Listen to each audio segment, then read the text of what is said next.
Narito na ang Veritas Editorial, ang paninindigan ng Veritas 846 sa mga napapanahong usapin sa bansa. Pakinggan si Reverend Father Anton C.T. Pascual, ang radyo ng simbahan.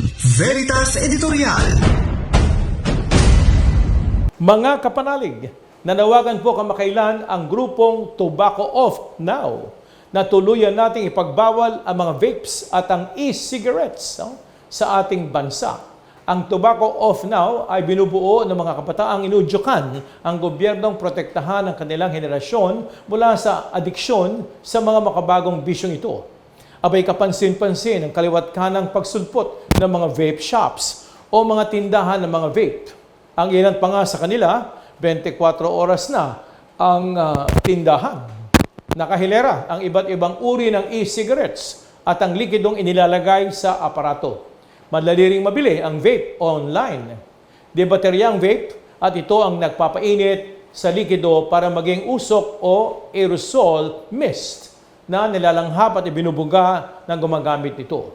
Ang likidong tinatawag din na e-juice ay may iba't ibang flavors na nakakaengganyo. May mga amoy matamis, prutas at meron ding amoy inumin. Malayo ang amoy ng mga ito sa nakasanayan ng marami sa atin na sigarilyong masakit sa ilong at nakakasulasok. Itinatago ng mabangong usok ng vape ang nicotine, ang delikadong kemikal na nagbibigay ng masarap at nakakaalmang pakiramdam sa mga naninigarilyo. Parang laruan din ang itsura ng mga e-cigarettes. Minsan nga'y napagkakamalan pa silang ballpen, kaya madali itong itago ng mga kabataan sa kanilang mga magulang. Agresibo rin ang pagbebenta nito, lalo na online, gaya sa anumang bisyo. Ipinipintang cool at in ang paggamit ng vape. Ito daw ang uso. Maliban sa mga ito, ipinalalabas na healthy alternative ang vape sa paggamit ng tradisyonal na sigarilyo. Anong say mo dyan, kapanalig? Pinapaniwala ang mga tao ang nilalanghap nitong usok sa vape ay mabangong water vapor lamang at hindi nakaka-addict na kemikal. Lahat ng ito kumikiliti sa interes ng kabataan. Kaya sa Pilipinas, tinatayag na sa 1.2 milyong kabataan ang gumagamit ng e-cigarettes. Ang bahagdan na gumagamit ng vape sa edad 13 hanggang 15 ay mas malaki pa kaysa sa mga gumagamit ng regular na sigarilyo. 14% daw ng mga kabataang nasa ganitong edad ang gumagamit na ng vape. May mga nakakalusot kung gayon sa vape law o ang Republic Act No. 11900.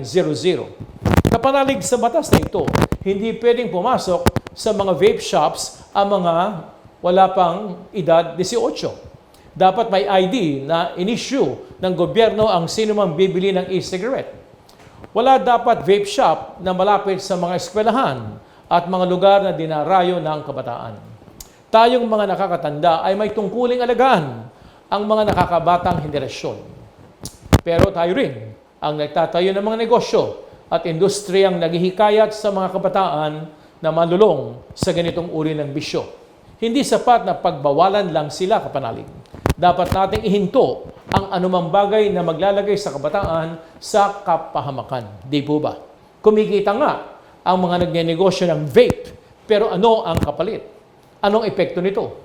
Isang henerasyong lulong sa bisyo.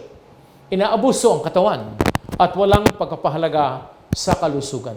Sa Catholic Social Teaching, Christus Vivit, inuudyukan tayo ng simbahan at ang lipunan na maghinagpis sa mga trahedyang kinakaharap ng kabataan ngayon sa halip na ilihis ang kanilang atensyon nang makalimutan nila ang mga ito. Pero ito nga ang ginagawa ng vape at e-cigarettes. Inaaliw ng mga ito ang ating kabataan nang makalimutan nila ang kanilang mga problema. Mga problemang tayong mga nakakatanda ang may kagagawan. Hinahalina natin sila sa mga bisyong ilalayo natin sa tunay na kahulugan ng buhay. Sa mga bagay na magbibigay sa kanila ng kaalaman, ng kakayahan, at sa mga pangarap na maghahatid sa kanila ng isang magandang kinabukasan. Di po ba dapat yan ang gabay natin sa kanila? Kaya kapanalig, sabi nga sa unang sulat ni Pedro 2:26, huwag nating gawing dahilan sa paggawa ng masasama ang ating kalayaan. Malaya tayong tumuklas ng mga bagay-bagay lalo na ngayong mas maunlad na ang teknolohiya. Pero hindi lisensya ang kalayaang ito para lumikha ng mga bagay-bagay na ikasisira po ng iba, lalo na ng ating kabataan. Tayo po ngayon na nakakatanda ay maging responsable. Sumainyo ang katotohanan. Inyong napakinggan ang Veritas Editorial. Ugaliing pakinggan ng Veritas Editorial kasama si Reverend Father Anton C.T. Pascual. Veritas Editorial.